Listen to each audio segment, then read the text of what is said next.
My name is Isaac, and I'm an English teacher at a high school in Montreal. I had two former students that I met, the sisters Immaculée and Didienne.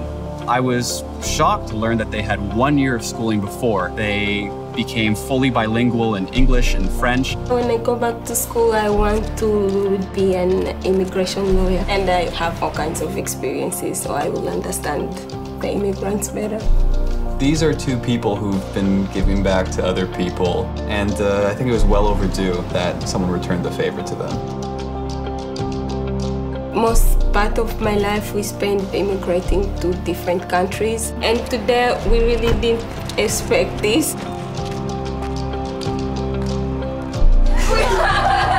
Thank you so much! Oh my God! Before we came to Canada, we had this big dream to the first 2 Canadian dreams.